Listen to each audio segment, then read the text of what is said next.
All right, good morning, good afternoon, and good evening, everyone. Thank you so much for joining us today for our very last International Future MDs in STEM Summer Program. We're incredibly excited to have you all with us today. So the way that today's session will work is that Dr. Rahu is going to talk to us today about his journey into medicine, and then we'll be doing a bit of a program wrap up and taking a group picture.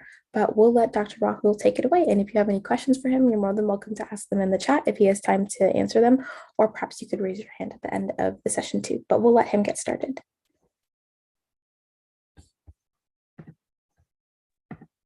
All right. Well, good morning, everyone. I just wanted to ask in the chat box, do you mind typing in yes if you can hear me and see me okay? All right. Thanks so much, Dalet, Amoha, Meher, Maria. Wonderful. Well, thank you all for attending. And I just want to thank Davina and the team at MedStem Powered for inviting me today to speak. I really want to create a very engaging audience today. So if you don't mind, if you're able to, turning on your video camera just so that we can have a nice lively session today. It's going to be very interactive, and we are going to be covering a very unique topic. And today's topic is going to be on reverse mentorship, what we can really learn from the pediatric population.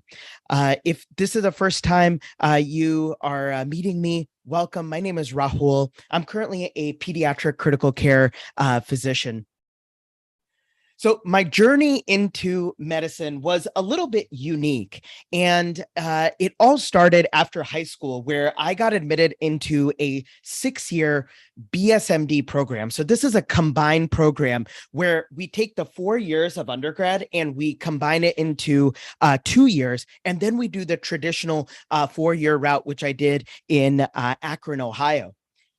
During my time in medical school, which really kind of set the foundation for my future projects and interests, I really began to be passionate about the pediatric population. And subsequently, I moved to Cleveland, Ohio after my medical school and started my pediatrics residency at Rainbow Babies and Children's Hospital. It's part of Case Western Reserve in Cleveland, Ohio. So I spent 3 years learning all about kids. It was absolutely awesome. I mean, children are such a unique population. And after those 3 years, I was a board certified pediatrician. However, I was very interested in a specific population with regards to pediatrics. And that specific population was the most sick children. And that's why I wanted to do further subspecialization training in pediatric critical care medicine. And I moved down to Atlanta, Georgia, where at Emory, I completed my pediatric critical care fellowship. And I actually just graduated this past July 1st. And I will now be joining Cleveland Clinic Children's Hospital in Cleveland, Ohio, as a pediatric critical care physician. So today, I not only wanted to share my story, but I wanted to really share with you the insights which I've learned with working with children over the past 6 years. And I hope that these insights will help you not only professionally, but personally as well. So the first lesson that I want to highlight is to be anti-fragile. Now, many of you have seen a child who has had a toy, or they are sitting down and they're trying to get something and it's a little bit out of their reach. You can also parallel this to when you see a child who is just learning to walk. They fall down. But what's so important and so unique is that they end up finding their way back up most of the time. And this is such an important lesson for us as we progress in our careers. And it is that difficulty is what wakes up the genius.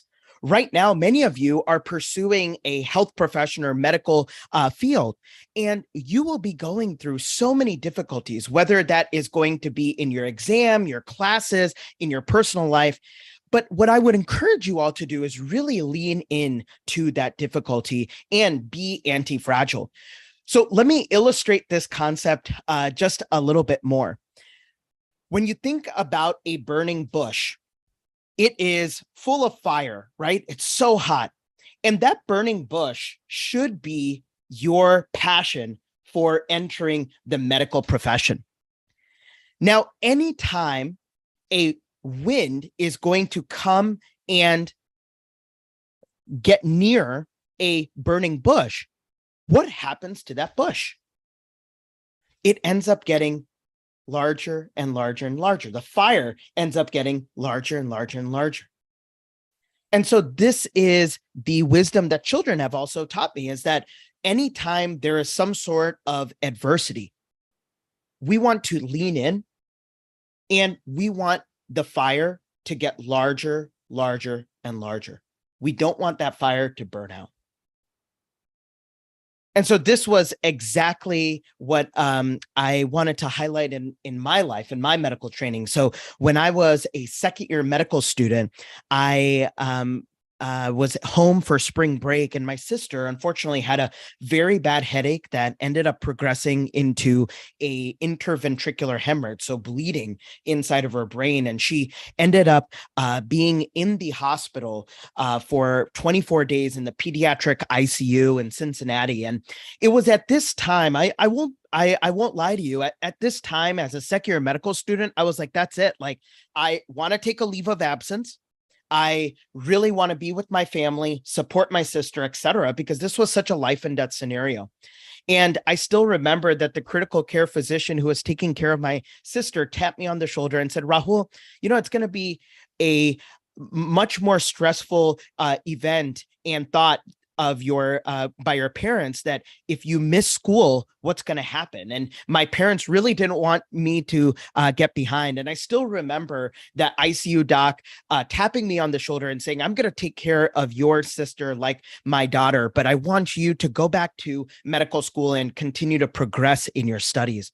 And it's such an emotional experience, and just an amazing testament to the fact that I continued on with my sister being so ill.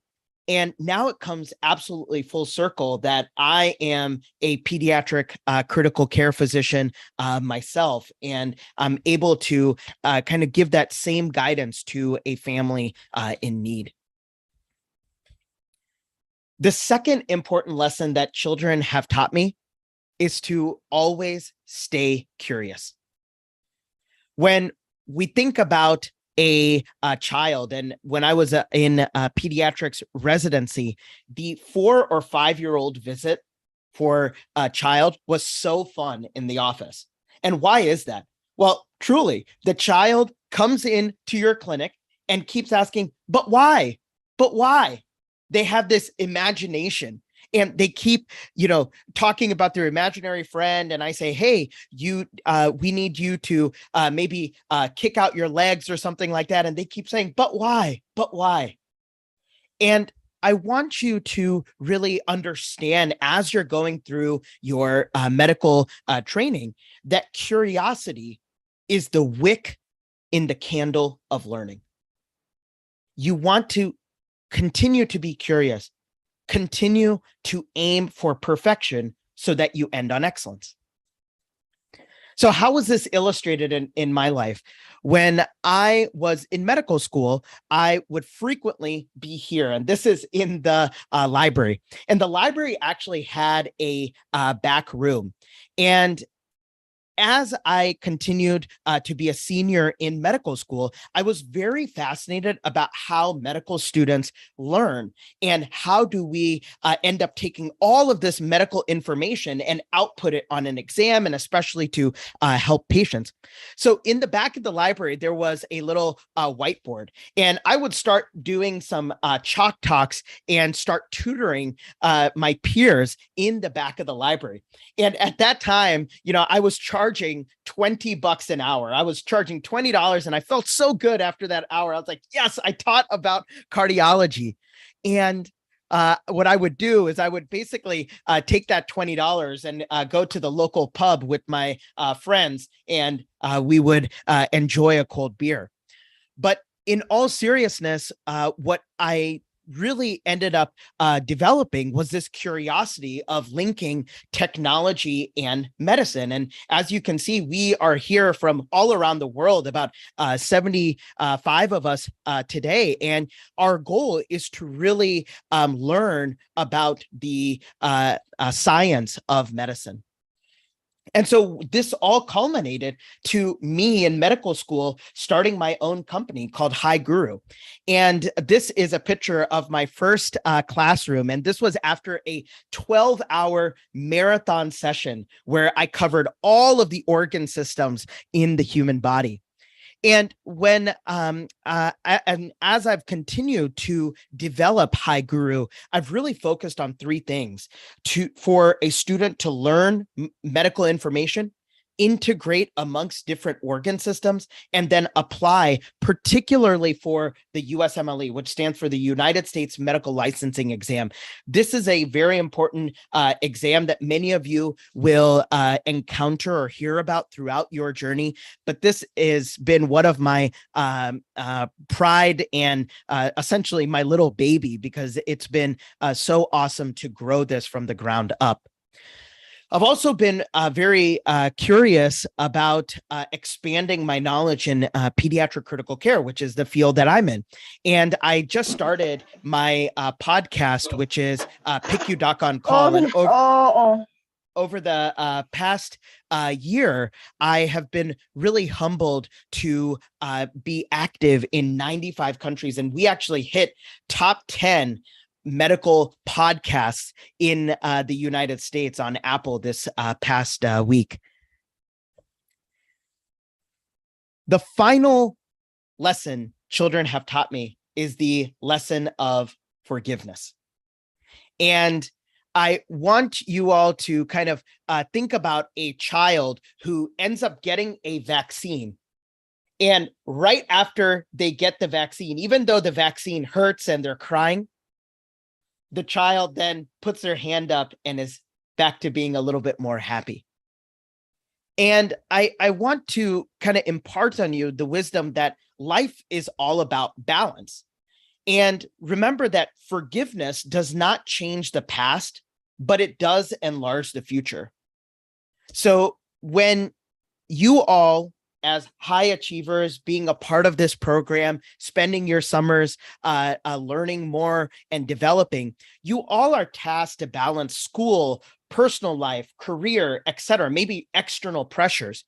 And what I would encourage you to do is couple that balance with forgiveness. Don't put so much pressure on yourself. Make sure that you take a step back, especially when things get stressful, and smile and forgive yourself and forgive others. This balance is something that I truly do on a day-to-day basis in the ICU. This is a typical patient who's in the pediatric ICU, and you see that there's a breathing tube in their lungs helping them breathe. There are these medications that are put into an IV, and whether that IV is in their arm peripherally or centrally in their neck that we insert.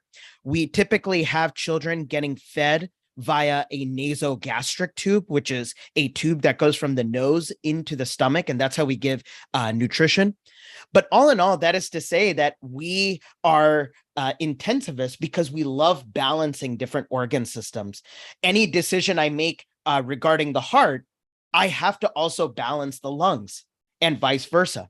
I also have to make sure that children, as they recover with their acute sickness, are also able to develop appropriately, because that's one of the key elements that the parents ask is, hey, how is little Johnny going to be after this? And it's such an amazing field that you can combine not only the complexities of science, but this humanistic aspect of, like, to be very frank with you all, I mean, this is children children passing away and dying in these very, sad circumstances, but to be a part of a family's life during these very trying times is something that I center myself around each and every day. And so just to summarize, our three major points today that children have taught us. Number one, be anti-fragile. Number two, stay curious. And number three, it's all about balance and forgiveness. Remember that this whole path of becoming a physician is a lifelong journey. And as you continue on this journey, your destination is going to expand. I again want to thank MedStem Powered and all of you for your attention today. And this is going to be the most enlightening portion of the talk and the most fun for me.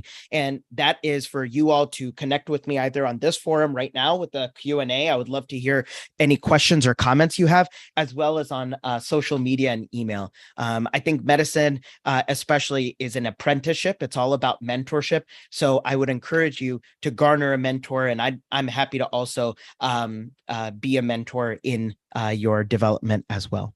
Thank you so much. I'd be happy to take any questions at this time.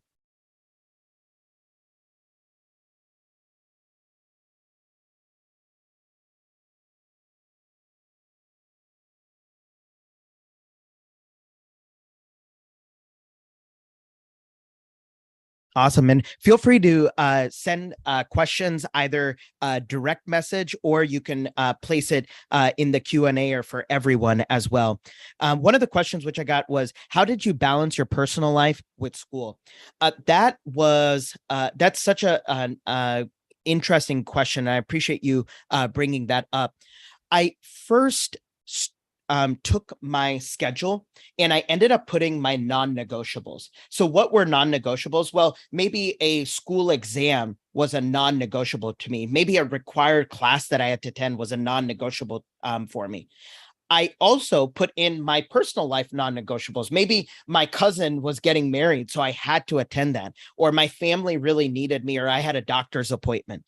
Once you set your non-negotiables, then other flexible time periods can be scheduled better. And so what I like to do is a step further is, after I got my non-negotiables, I would take my to-do list and I would then schedule into the clear blocks of time that I had. I took my to-do list and then would try to prioritize based on my energy level as well. I got another question. When did you choose your specialization? Truly, it was my second year of medical school when I had that experience that I spoke about regarding my sister. But many students end up figuring out their specialization during their third year of medical school. And that is the time where you're going to be doing a lot of clerkships and you're going to be rotating through different fields. And so your specialization can come to surface at that point as well. Wow, I love this question. How do you manage the loss of such young patients? This is a skill that I am continually trying to improve upon, because I'm so new into the field of pediatric critical care, and I'm going to be practicing on my own as well. I think two things that I want to really emphasize. Number one is the power of self-care. It is important to make sure you take care of yourself physically, emotionally, spiritually, etc.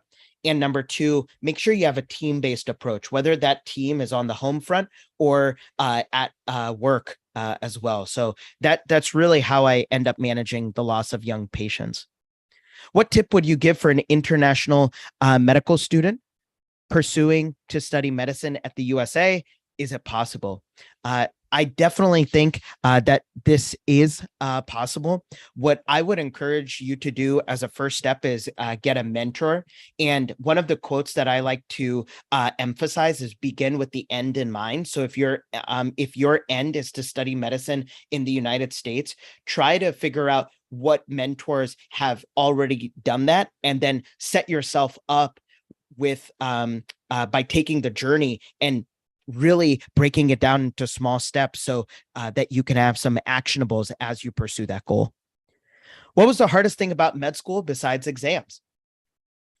I think the number one challenge for me was to understand sacrifice.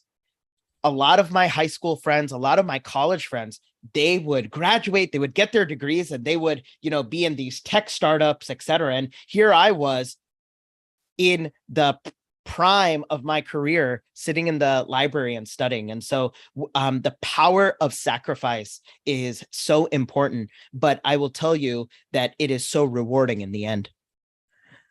I got another question. Thank you guys so much. Please keep these questions coming, and thank you so much for your engagement. So when was the turning point in your life when you decide to choose this specialization? What motivates you to go into this field? The turning point really is not only my sister's experience, but this curiosity of always wanting to dedicate myself to science. And the beauty of pediatric critical care is that we are always applying biochemistry. We are always applying physiology. We are always even applying physics to the bedside. And that is what really drives me. And that's what's really helped me in my side project, which is teaching students for the USMLE. I'm really fascinated about how you as learners think, and I want you to teach you how to think, especially when it comes to bedside medicine. What did you do in your high school career to be successful in the BSMD track? I think it was a combination of these professional activities, specifically, an activity like MedStem Powered, where you can connect with many students and talk about it as well on your interview trail.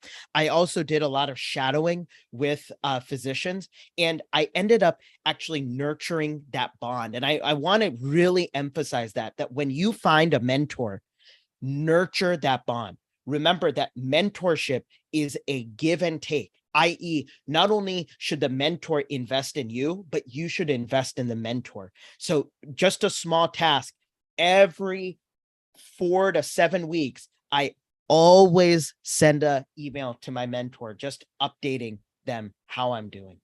It's important to stay in touch.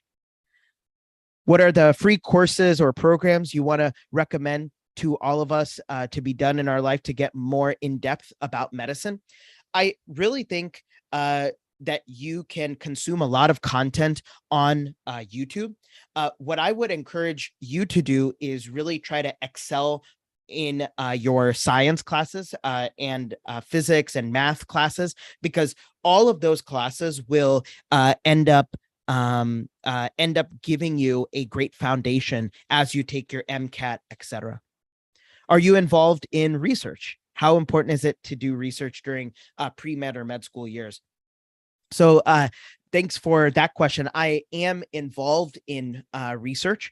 I do research in value-based care. So essentially it is looking at quality of care and balancing it with cost of care in medicine. I also do a lot of education research, and I'm doing my master's in medical education right now at University of Pennsylvania. But how important is it to do research? I think that it is important for you to at least get involved so you can talk about research. You don't need to get published. You don't even need to do research in the field of your choice, but just saying that, hey, I ended up doing research with a physician or with a team, I think that that is beneficial. The other thing that I would encourage you all to do is really look into electronic scholarship. And what I mean by that is like going to medical organizations, especially if you are social media savvy, and saying, hey, I would love to be on your social media team. And so remember that these larger organizations, whether you're talking about American Thoracic Society, American Heart Society, all of these societies, they have a social media team.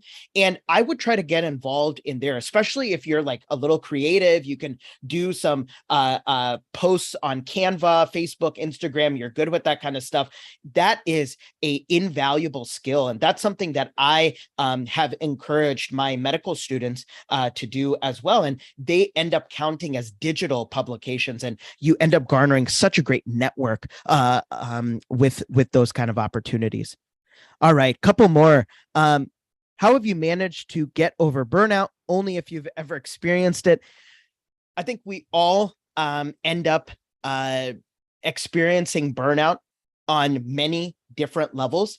Anytime I feel like I am burning out, I end up taking all of that mental rut that I am in, and I channel it into a little bit more of like self-development. So I'm always trying to read books about like how to stay focused. I always read books about how to overcome adversity, and I read books about how to be a better public speaker, etc. And so I end up managing burnout by channeling it all into investing in my own education. All right, couple more. What do you enjoy the most while working with young children? I really enjoy their innocence.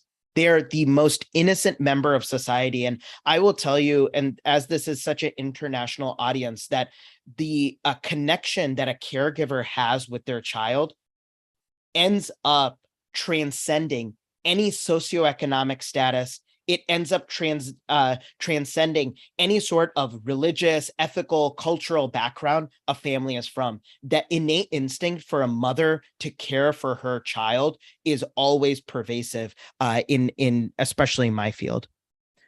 All right. I do research since high school at biology and health areas. This a good point.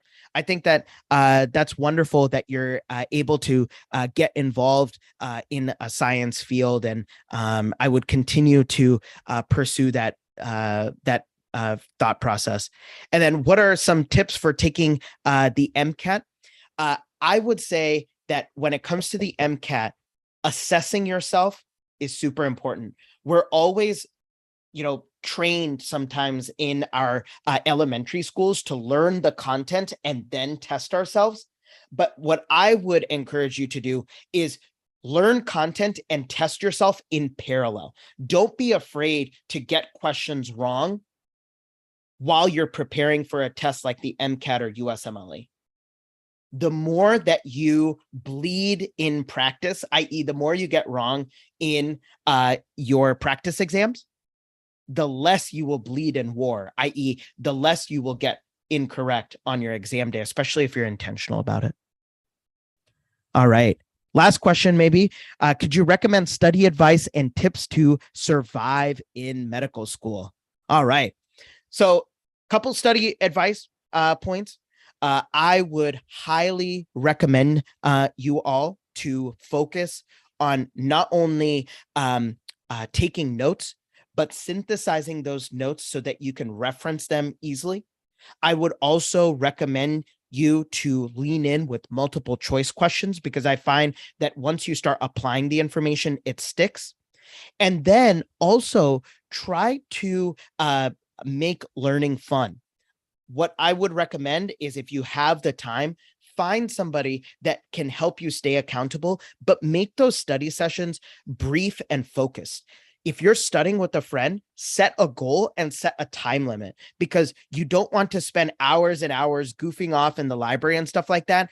And try to be very deliberate when you are doing a certain activity.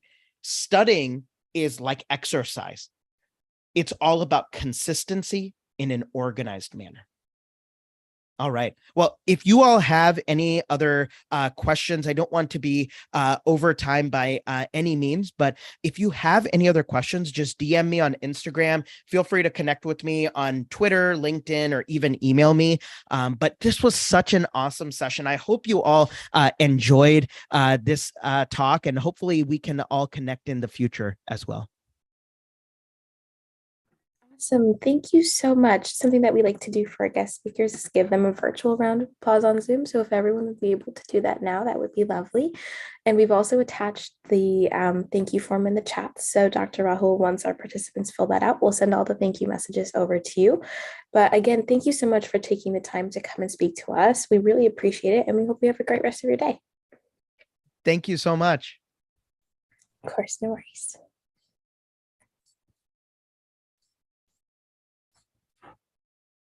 All right, everyone. So now what we'll be moving into is before we start our last workshop, which is on our program wrap up, we would like to quickly take a group picture. So if you would be able to turn your camera on for maybe 5 seconds at this point, that would be lovely.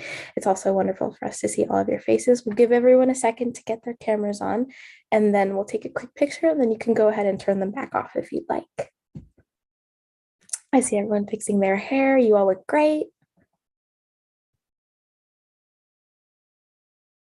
Perfect. All right, I'm going to give everyone a couple more seconds. I'm seeing lots of cameras on. This is lovely to see everyone. All right, so we'll take it in about a minute. But again, please turn your cameras on if you're able to, and I'll send it out in the chat.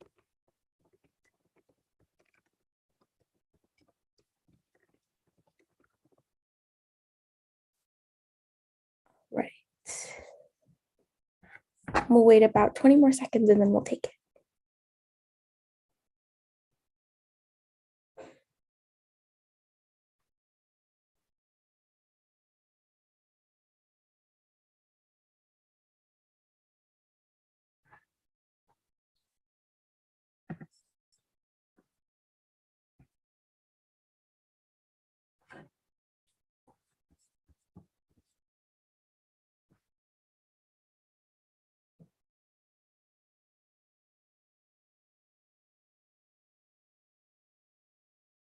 All right, maybe 5 more seconds and then we'll take it. I'm still seeing some people turn their cameras on yet. Cameras on. No, we have not taken the good picture yet. I still see people turning their cameras on, so I'm going to wait until that maybe slows down a bit so we don't miss anyone.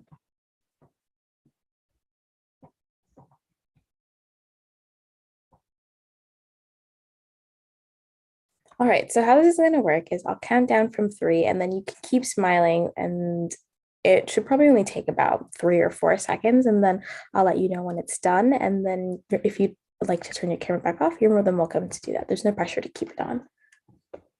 All right, everyone. So give us the countdown from 3 and then we'll take a couple quick ones. I'll take multiple in case you blank or if there's one that you like more than the other, but these will all be emailed out to you and you'll have access to this. Okay, everyone. So in 3, 2, 1.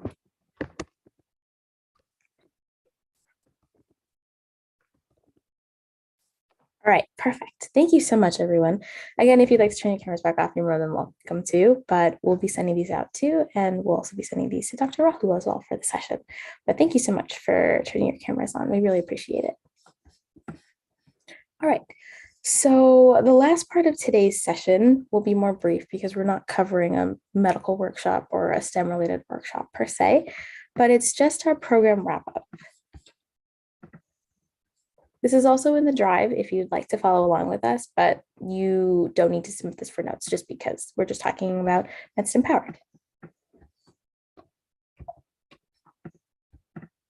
All right, so as far as your final homework goes, we have the week 1 homework that we've been sending out in the chat a lot and also in your emails and on Slack. And then as soon as the session is done today, we're going to be releasing another form. Those are the only 2 things you need to complete for your certificate. So you have access to the first one and you will have access to the second one soon. A quick reminder that the research symposium submissions are due July 29th at 12 p.m. Eastern Daylight Time. So at this point, if you have messaged me or emailed us or reacted to a message asking to either be placed in a team, for your team channel to be created, and for mentors to be added, we have done all of those. So we've created, I think at this point, about 30 research symposium teams, and we've assigned mentors to all of those teams. So we would kind of ask that if you haven't been placed in a team yet and you're still looking for one, or your team doesn't have a mentor, that you message us by Tuesday so that way you can get the ball rolling kind of quickly. All right, so now we'll kind of be talking about what's next here and some of our teams. So first, we just want to say a quick happy 2nd birthday to Medicine Empowered. Our birthday was last week, July 7th, 2020. That was when we were founded. And we didn't have a session then, so we didn't talk about it too much. But this is the 3rd year that we've been running the summer program, and we have been around for 2 years. That's sweet. I'm seeing lots of happy birthdays in the chat. Yes, last year we celebrated our first birthday in the middle of the summer program, and this year we're celebrating our second birthday. So this is a long list of things that we've done in the past year. So I won't go over this, in exhaustive detail, but we have hosted, again, like we said, the very first Future MDs in STEM summer program in 2020, and then the second one in 2021. And then we also hosted our very first winter camp, which I know some of you found out about us through. We've awarded over 500,000 certificates of completion. We've expanded our leadership team. There are a lot of initiatives that we've started as well. And that goes along with our research symposium, which was a new addition to our programs from last year, where we had participants submit things that were to be graded and awarded potentially. So there's just a lot that we have been up to in the past 2 years, and none of this would have been possible without all of you. All right, so this is our leadership team, and kind of if you have ever attended a program, or you find out about us on Instagram, or you've checked out our website, chances are you've encountered some work that some of these lovely people have been up to. So you might see myself or Ahmad. We run things here along with our executive interns who are not pictured here, or you might see Alex, who's our co-director of research, who wrote the prompt this year for our research symposium. So we have a lot of people working behind the scenes here. We also have our departments and our mentorship program. So our departments are our research department, content mentorship program, which is kind of its own thing outside of departments, but still falls under the category. We have marketing and outreach, events and fundraising, social media, graphic design, website technology, communications, writing, and we're still in the process of adding more. But essentially, students in these departments work with their peers or their colleagues and one or two directors or co-directors to outreach to professors, to create webinars and research posters and lesson plans based on high school curriculum. Or if they're in our content department, what our content department worked on this year was our debate packet. And what our research department works on was the research symposium. Our mentorship program runs throughout the school year, and that's run by Elijah, who's our mentorship lead director. And essentially what we do is we connect mentors and mentees around the globe, and we'll talk about that a little bit more later. And then in marketing and outreach, we did a lot of promotions for the summer program this year, a lot of outreach to international schools as well. And so if you are a part of the summer program, it means that you found out about us through one of the ways that we tried to market the program. Again, these are some of the things that we do. So if you can see up top in the left, that was one of our lesson plans last year in February for what our students in the departments could be working on. And in 2020, we hosted Times Kids Choice of the Year, Gitanjali Rao, who invented and created the lead detection and water device. So she talked to us about her journey into STEM, which was really cool. And some of the upcoming projects we've been working on. So our winter camp was a new addition this year. I know that some of you might have attended our winter camp or found out about us because of that. And that was something new that we implemented that we had started working on after the summer program concluded last year. We're also working on a middle and high school program, medical training programs, research posters, which we will be uploading later, resource packs. We have a couple of resource packs out now. I believe the first one is on cold emailing and getting research opportunities. And you all have access to that as well because it's in the Google Drive. So if you would like to check that out, you're more than welcome to. It's available to the public. Outreaching to international schools, fundraisers, content creation, and partnerships. So in 2020 and 2021, we've catered to at least a couple hundred students in all of the topics that you see here and more. So if you would like to get mentored in one of these subjects or more, or if you would like to become a mentor, we will have applications for that out. I believe they're also in our website too. So there are a lot of ways that you can get involved here. Yeah, so in our website, and what I'll do right now is I'll link our website in the chat. If you would like to save this, we'll also be sending it out later too. We'll have department applications open, partnership applications open, mentorship applications open.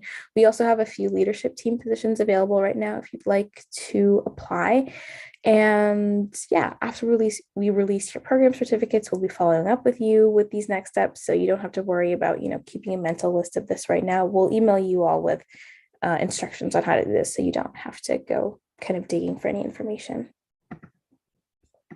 So last year, this is what our certificates for the summer program looked like. Again, we change our certificate template design from year to year. So your certificates will not look like exactly like this year, but they will contain pretty much the same information. It's a certificate of completion with excellence awarded to, your name will be there with however many shadowing hours you earned. So depending on the amount of live sessions you attended, your live medical shadowing hours might be different. I know that at the beginning of the program, we said that you had to attend at least 85% of the sessions live or 5 out of the 6 ones in order to get your certificate. But since that didn't end up being possible for some of our participants, we allowed some exceptions for you to send us summaries of what happened during the recorded session, and you could still get your certificate. So you'll still be able to earn your certificate, but you might have you might have a few less shadowing hours, but you'll still get your certificates.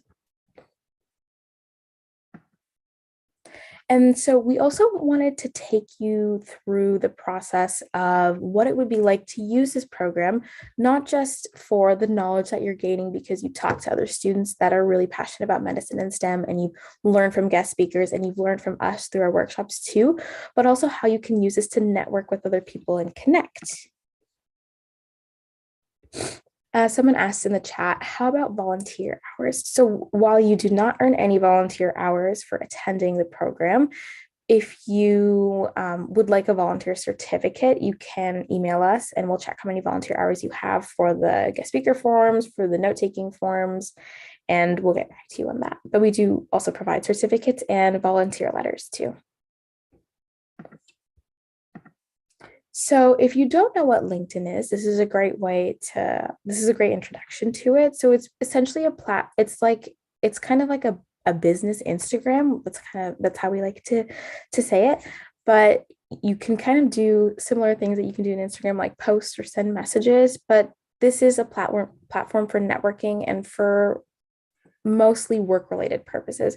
So you're allowed to share work experiences here, honors, awards you've gotten, you can create posts, you can add experiences and much more. So if you don't have a LinkedIn account already, I would highly recommend creating one because it's just a great way to kind of build up a good professional online presence.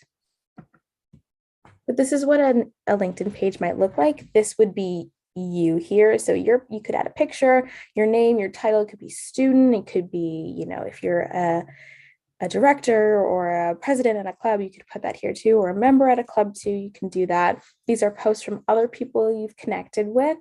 And then you can also see your network, if people have messaged you, etc. But if you'd like to add this experience to your personal LinkedIn, if you go to your personal profile and then you scroll down to the experience section, you can hit the plus button and then you can fill in this information here. So you could say you're an International and Future MDs in STEM 2022 participant. The company is MedSTEM Powered. We're based in Boston, Massachusetts, and then you can add the start date and the end date. You can also put this description in here. You can change it up if you'd like to. This is just a base that we provide for everyone, but you can add this one here as well. And if you'd like to upload your certificate, you're more than welcome to do that too.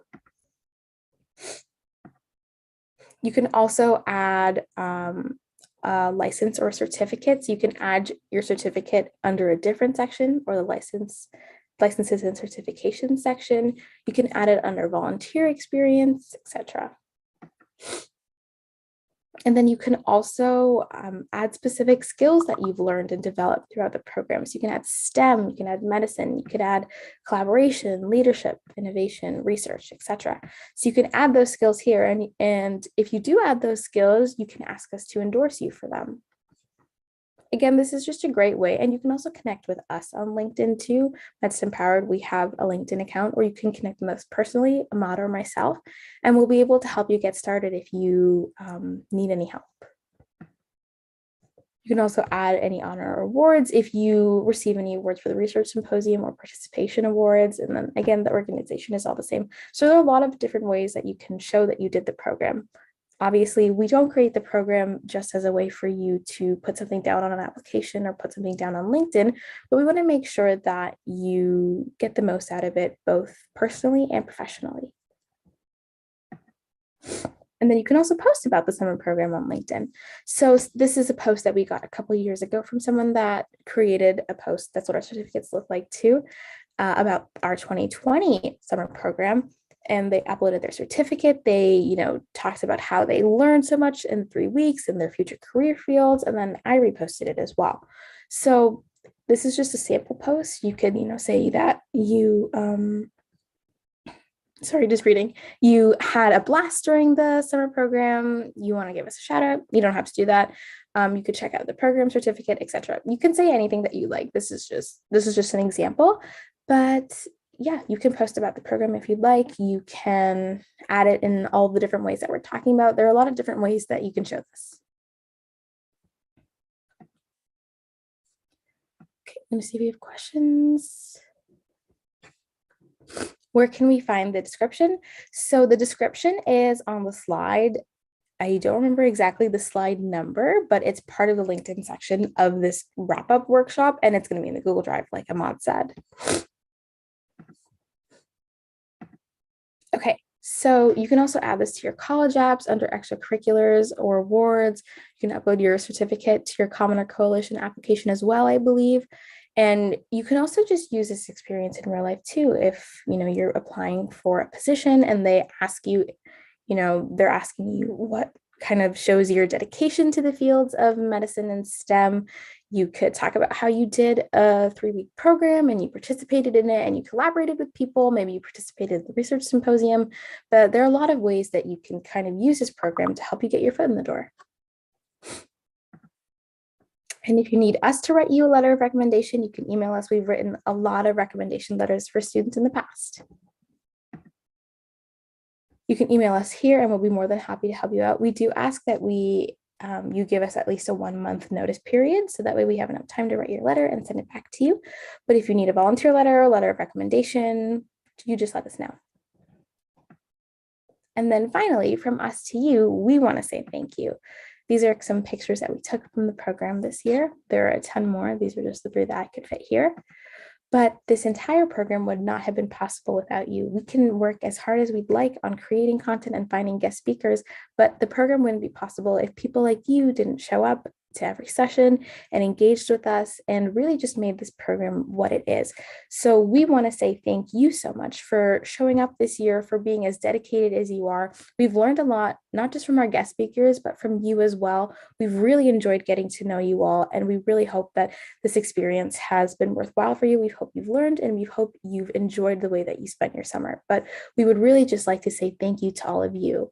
I created this program a couple years ago and I didn't really know what it was going to turn into. I was only anticipating maybe 10 or 15 people to show up. But now that we've grown into both a national program and an international program this year with a lot more applicants than I was ever expecting, I always want to make sure I take time to say thank you to all of you. And not just myself, but for everyone here, we want to say thank you to all of you because we know that it is a bit of a time commitment, especially during your summer. And we just admire all of your dedication and commitment to doing the program, and not to just doing it, but to doing it really well. And again, would not have been possible without you. So we're really proud of all of you for doing the summer program this year. And we hope that you enjoyed it because I know that we did. All right, everyone. So that brings us to the end of the session. I know we ended a bit early, but it's our last one. So we wanted to let you go a bit early if you wanted to do something else today, or if you wanted some more time to relax. But we really, really do appreciate all of you coming and for showing up to all the sessions and for asking us tons of really, really good questions, especially for engaging a lot with our guest speakers. We really, really do appreciate everyone engaging with our guest speakers. You've all asked wonderful questions to all of them. We're really impressed with that too. And we really just appreciate you being here. Again, this would not have been possible without you. And we hope that this isn't the last time we see you. We hope you get involved here, or even if not, that you reach out to us and stay connected. We'd love to hear from you if you ever need help with anything, not just us as an organization, but Ahmad and myself too. You can reach out to us if you ever need anything. But with that, we will wrap up today's session. We'll upload the homework later in about 10 or 15 minutes. You can check it on Slack. But if not, if you have to head out, again, thank you so much for spending your summer here. It does not feel real that we are ending our program again, our third one, but we really just want to say thank you. We hope you had a great experience and we'll see you all later, hopefully. But if you have to head out, you're more than welcome to. I'll stick around if you've got questions.